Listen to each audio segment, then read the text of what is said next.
Alléluia. Amen. Ah oui.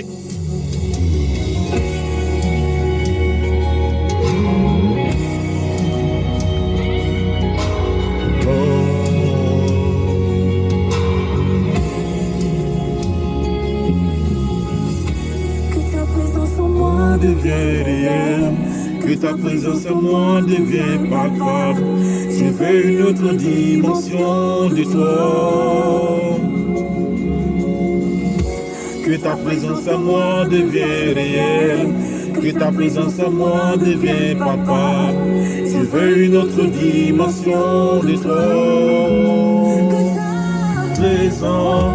Que ta présence en moi devient réelle, que ta présence en moi devient palpable. Je veux une autre dimension de toi. Que ta présence en moi devient réelle, que ta présence en moi devient palpable. Je veux une autre dimension de toi. Que ta présence en moi devient réelle, que ta présence en moi devient palpable. Je veux une autre dimension de toi. Que ta présence en moi devienne réelle. Que ta présence en moi devient. Oh l'esprit. Que ta présence en moi devient réelle.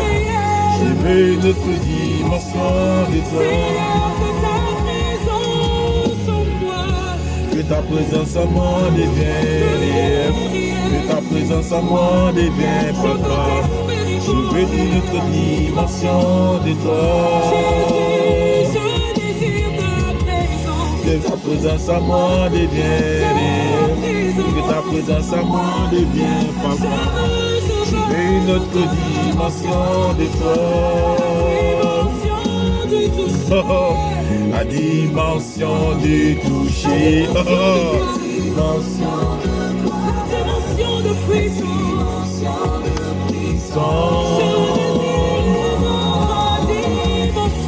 La dimension du toucher, la dimension du puissance. Je veux une autre dimension de puissance.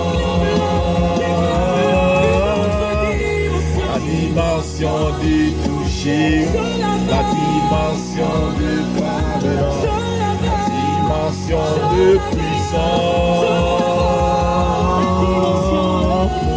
La dimension du toucher, la dimension de gloire, la dimension de puissance, la dimension du toucher, la dimension de gloire, dimension de puissance. Ah oui, les amis, je veux une autre dimension de toi, papa. Avec lui, la dimension croix va de gloire en gloire. Oui, du CP1, on passe au CP2 et du CP2, on passe au C1. Vous comprenez? La dimension au devant de Dieu est une dimension qui croit. Vous comprenez? Et prions pour que nous tous le servons de façon sincère, nous puissions accroître devant lui dans la puissance. Vous comprenez? Que Dieu vous bénisse. Alors, chers amis, je me réjouis encore aujourd'hui d'être devant vous. Vous savez, pour moi, c'est toujours un honneur, un plaisir, un châtiment de joie, un châtiment de waouh, un sentiment de grande émotion, de toujours venir parler de mon papa. Oui, parce que c'est un privilège. C'est pas donné à tout un chacun de nous de parler de ce grand Dieu-là. C'est pas donné à tout un chacun de nous d'avoir la révélation, le mandat de parler pour ce grand Dieu-là. Ce n'est pas donné à tout le monde, oui, d'avoir ce don-là, de parler de la part de ce grand Dieu-là. Et moi, Sylvie Simon, je me réjouis tous les jours que Dieu fait, parce que il m'a choisi, il m'a mandaté et j'en ai fier. Je suis très heureux et je suis vraiment ému chaque fois que je dois venir m'adresser à vous. Parce que je viens avec vous, je vais m'adresser à vous avec un autre message. Alors, shalom et que Dieu vous bénisse. Alors, aujourd'hui, nous allons toujours poursuivre dans le cadre des bonnes, des pères qu'il ne faudrait pas déplacer. Voilà. Et aujourd'hui, comme je l'avais dit, aujourd'hui, nous sommes dans le cadre du mariage. Dans le cadre du mariage, quelles sont les bornes qu'il ne faudrait pas déplacer? Mais bien avant ça, j'ai fait un petit résumé de ce qui a été dit la dernière fois. J'avais dit la dernière fois dans le cadre des bornes ne pas déplacer dans le cadre de l'adoration, qu'il ne fallait pas, surtout, utiliser les idoles pour pouvoir prétendre adorer Dieu.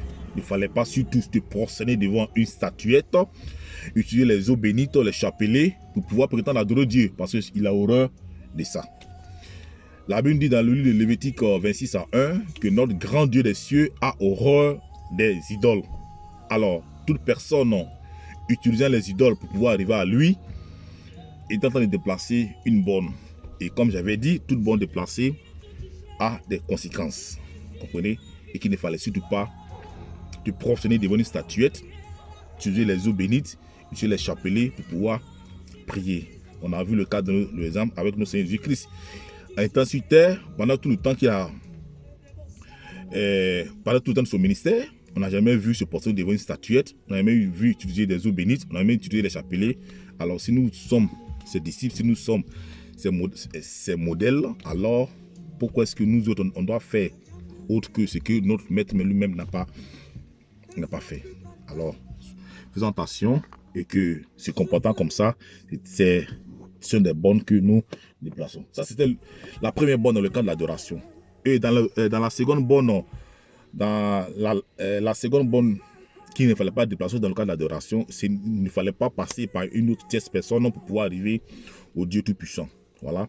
Le Seigneur, le Dieu Tout-Puissant qui a fait toutes choses, nous a imposé son Fils Jésus-Christ comme étant la seule personne vraie et ayant le mandat, oui, de porter nos doléances devant lui.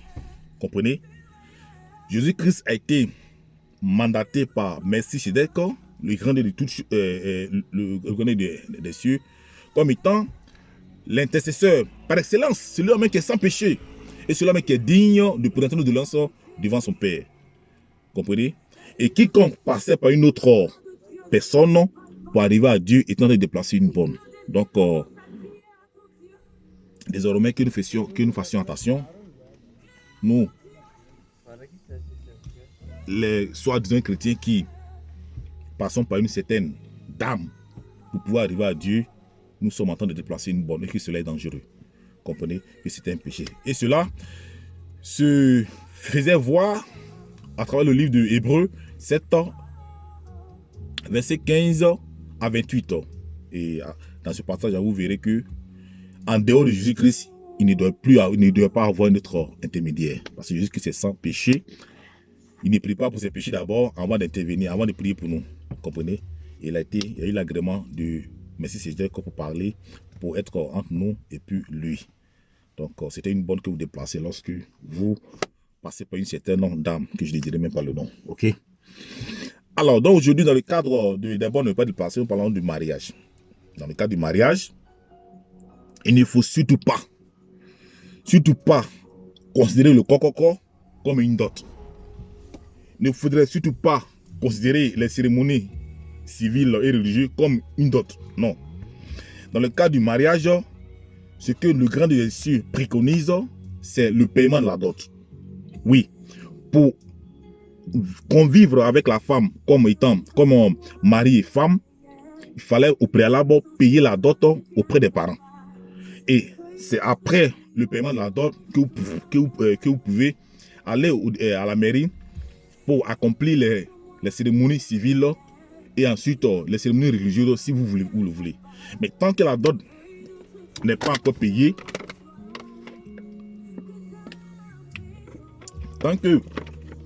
la dot n'est pas encore payée et que vous partez faire coco et après vous emmenez la femme à la mairie ou bien à l'église, bien aimé, vous êtes en train de déplacer une bonne. Vous êtes en train de déplacer une bonne. Parce que la Bible nous l'interdit. Comprenez? Nous l'interdit. Dieu nous dit dans le livre de Lévitique, je dirais, excusez-moi, autant pour moi, dans le livre d'Exode 22, verset 16, que la dot, le paiement de la dot est ce que lui, Dieu, il préconise. Est ce que lui, Dieu l'a instauré dans le cas du mariage. Donc, quiconque ne paye pas la dot et qui prend la fille pour aller convivre avec elle, est en train de déplacer une bonne. Et toute bonne déplacée aura des conséquences. Donc, les amis, arrêtez de vous méprendre. Arrêtez de vouloir tromper Dieu. Vous vous trompez vous-même. Parce que si tu n'as pas payé la dot de la fille, que tu es parti convivre avec elle, tu couches avec elle et tu lui fais des enfants, votre union ne sera jamais bénie.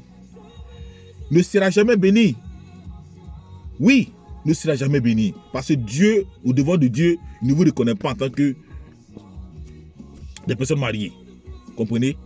Donc, si vous êtes dans cette situation-là, cherchez à régulariser votre situation. Cherchez à vous mettre en ordre avec l'évangile. Parce que ce n'est que la dot seulement qui est préconisée par le grand des cieux dans le cadre du mariage.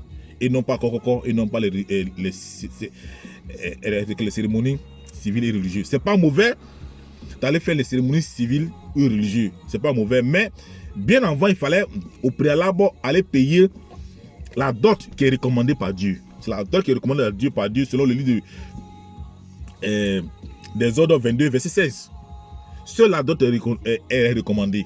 Vous comprenez? Donc, si tu n'as pas payé la dot que tu as envoyé la femme à la mairie et que tu commences à coucher avec elle en désordre comme étant des personnes qui ont suivi la voie normale, ma soeur, mon frère, tu es en erreur. Et sache que votre union ne sera jamais bénie.